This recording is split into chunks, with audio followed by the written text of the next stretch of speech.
Lemari jati kok apik-apik men ki piro Mbak regane iki? Iya toh Mas apik. Lek beli Heeh. 1.300.000. Lah nek tuku loro, Kalau beli dua 2.500.000. lah nek misale pomo tuku telu piro ki? 3.700.000 saya Mas lek tuku telu.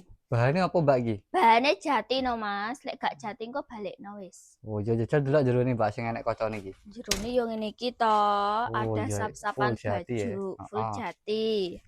Engko misale milih motif iso Mbak? Pilihannya akeh Mas, Ndi ae Mbak mburimu wi. motife?